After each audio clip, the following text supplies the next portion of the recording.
La Fórmula 1 actual es demasiado fácil y es por culpa del efecto Schumacher. Sí, como te lo cuento. ¿Que no sabes qué es el efecto Schumacher? Pues viene a explicar que los pilotos de antes, los formatos y las reglas entre el 2000 y 2010 exigían mucho más a quien estaba al volante. Era un deporte que realmente ponía a prueba al piloto y cada carrera era un auténtico desafío. Pero, ¿por qué echo de menos los formatos del pasado? ¿Es solo nostalgia? ¿Por qué creo que los pilotos actuales tienen demasiadas ayudas? ¿Y por qué Fernando Alonso hace declaraciones pidiendo recuperar algunos formatos antiguos? Siéntate que te lo cuento. Bienvenido, soy Rossi y esto es Bandera Negra.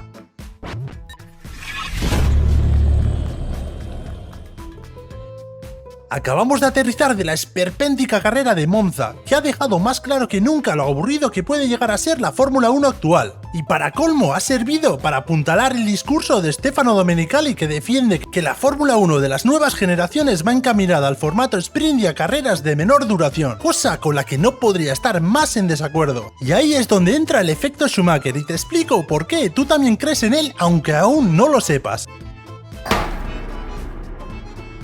La razón que más aficionados engloba el efecto Schumacher es la clasificación a una sola vuelta. Es el equivalente a los penaltis en el fútbol. Toda la presión, toda la emoción concentrada en un solo intento. Cada piloto tiene que dar lo mejor de sí mismo sin margen de error. Un fallo y la vuelta se pierde, un acierto y puede marcar toda la carrera. Es un formato corto como pide Domenicali, intenso, directo, donde la concentración, la habilidad y los nervios juegan un papel decisivo. Ese instante en el que separa a los buenos de los extraordinarios. Y explica perfectamente por qué muchos echamos de menos este tipo de pruebas. Cada clasificación era un espectáculo en sí mismos, imprevisibles y apasionantes. No blocking anyone intentionally, only because I love the sport. I love the fans coming here, a lot of them from Spain, and I don't consider anymore Formula 1 like a sport.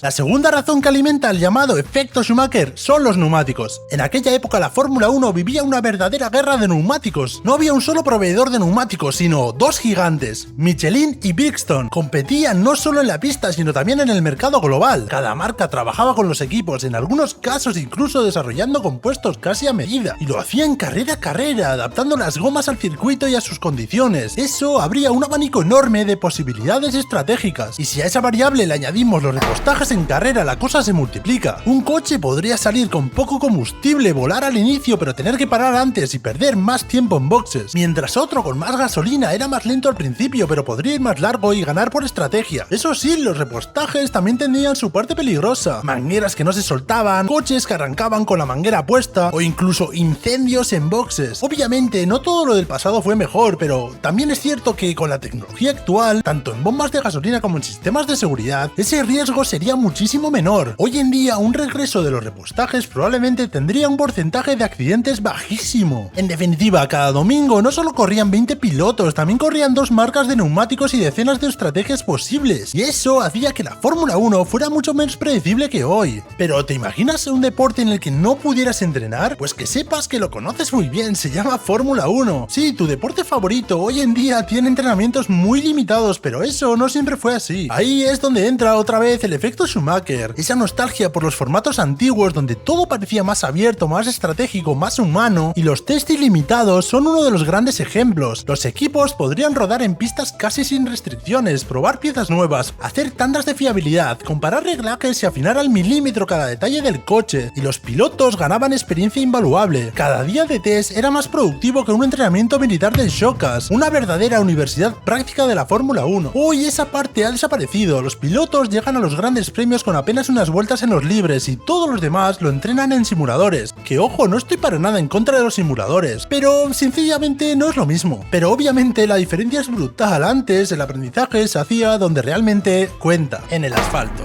Tendremos que acostumbrarnos a las narices, pero también a los nuevos motores V6 Turbo. Todo un desafío para pilotos y equipos, pero también para nosotros, que tenemos que acostumbrarnos. ¡Uy! Accidente de Lewis Hamilton. ¡Uy! Que se va contra la barrera. Primer accidente del día. Otro punto que define el efecto Schumacher son las órdenes de equipo. Sí, oficialmente hubo un momento en el que estaban prohibidas, pero la realidad era otra. En la práctica los equipos siempre encontraban formas de comunicarse con sus pilotos de manera encriptada o sutil. Mensajes como "Fernando is faster than you", Okay, so Fernando is faster than you. Tiene claro, yo creo que Massa lo tiene claro. Ahora vamos a ver qué ocurre. Y pronto yo creo que nos van a poner la radio. Bueno, atención, Fernando ataca. Fernando ataca, se ha quedado parado Massa. O el famoso Multi-21. Multi-21, sir. Yeah, Multi-21.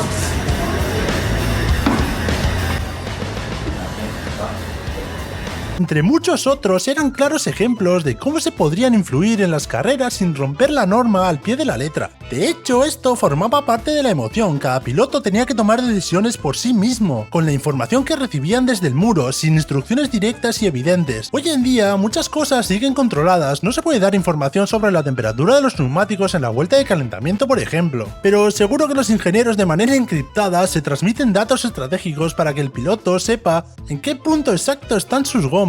Pero a donde voy, si lo traslado al Gran Premio de Monza de este fin de semana, podemos imaginar que bajo aquel formato a la antigua, la carrera podría haber sido más distinta. No habríamos vivido la rebajada de brazos de Piastri, ni el poco hambre y las pocas ganas de conseguir una victoria que mostró McLaren. Esto hacía que la Fórmula 1 de aquel entonces tuviera un componente estratégico y humano mucho más palpable. Que sí, que probablemente fuera solo fachada, pero la emoción no venía solo de la velocidad, sino de cómo los pilotos gestionaban la información, interpretaban las órdenes B y tomaban decisiones críticas en cada vuelta. Franco, a lo último hicieron swap con Gasly.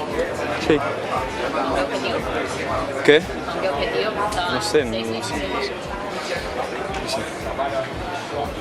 ¿Cómo se fue la carrera? Otro ejemplo del efecto Schumacher es la manera en que se corría bajo la lluvia. Antes no había tantas prohibiciones ni reglas que condicionaran si se podía iniciar una carrera o no por el spray o la visibilidad. Obviamente no glorificamos todo lo pasado. Sabemos lo que ocurrió en Japón con Jules Bianchi, pero en aquella época si llovía se corría y si no veías nada simplemente levantabas un poco el pie del acelerador y seguías al límite. Los pilotos tenían que adaptarse a la pista, al coche y a sus compañeros y aún así todos iban a tope. Las carreras se desarrollaban con normalidad, con emoción, riesgo y habilidad pura. Esa capacidad de enfrentarse a la lluvia forma parte de lo que hoy llamamos efecto Schumacher, la libertad, la valentía y el talento al volante en condiciones extremas. Hoy, con la tecnología y la seguridad que tenemos, no veo la necesidad de parar una carrera por visibilidad. Y sinceramente creo que la verdadera limitación viene de los neumáticos. Los compuestos actuales de Pirelli creo que no generan el suficiente agarre en agua, y por eso muchas veces se opta por no correr. No es cuestión de visibilidad ni de seguridad pasiva, sino que el fabricante de neumáticos actual no ha conseguido un compuesto suficientemente competitivo y seguro para correr en mojado. O sea, básicamente tratan de mantener la imagen de Pirelli en alto y por desgracia a costa de la Fórmula 1. Pero aquí, como siempre, pesa más el dinero que la emoción de ver a los pilotos correr en condiciones extremas. Otro ejemplo del efecto Schumacher es cómo se gestionaba el safety car. Hoy en día la normativa se ha tergiversado con el Virtual Safety Car, que es, para mi entender, una de las mayores aberraciones que he visto en la Fórmula 1. Antes, cuando había un accidente o un incidente, se sacaba el coche de seguridad normal y corriente y punto. Ahora, con el Virtual Safety Car, los comisarios y los jueces tienen demasiado poder para decidir cómo se desarrolla la carrera. Mantener las distancias artificialmente elimina la emoción de la lucha y convierte las estrategias en un juego más administrativo que deportivo. Yo soy firme defensor de que solo debería existir el Safety Car clásico. Hay necesidad de sacarlo, se saca, y cuando la pista esté lista los pilotos arrancan y comienzan una nueva carrera. Esa es la esencia de lo que Domenicali quiere para la Fórmula 1. Generar tensión, emoción real y contenido que enganche al espectador desde la primera vuelta hasta la última. Y aquí viene el giro, no se trata de decir que el pasado fue mejor que el presente. Lo que quiero mostrar con el efecto Schumacher es que la verdadera magia surge al unir lo mejor del pasado con lo mejor del presente actual. Si tomamos todos los puntos que hemos marcado, clasificación a una vuelta, repostajes, test ilimitados, órdenes de equipo, carreras bajo la lluvia y gestión del safety car y los combinamos con algunas de las normativas y avances actuales, obtendremos un formato de Fórmula 1 increíble. Un deporte que puede emocionar tanto a las nuevas generaciones como a los aficionados de siempre. Carreras con decisiones estratégicas reales, adrenalina al límite y un abanico de variables enorme, donde cada vuelta cuente y la emoción nunca desaparezca. En definitiva, no se trata de mirar atrás con nostalgia ni de idealizar el pasado, se trata de aprender de él y fusionarlo con lo actual, para crear la Fórmula 1 más espectacular posible. Aunque Liberty Media tenga en mente otra cosa, aquí te dejo mi alegato. Y ahora quiero escuchar tu opinión aquí abajo en los comentarios, porque obviamente me he dejado muchísimos conceptos y formatos sin mencionar que vendrían irían de locos para mejorar la Fórmula 1 actual. Y por cierto, si has llegado hasta este punto del vídeo, gracias por la confianza en los últimos vídeos, la acogida ha sido increíble y el buen ambiente de los comentarios de los casi 1000 banderas que formamos esta comunidad está siendo brutal. En serio, 1000 gracias a todos. Así que lo dicho, dale a like si te ha gustado, deja tu comentario aquí abajo que lo estaré leyendo y nos vemos la semana que viene con un nuevo videíto de Fórmula 1.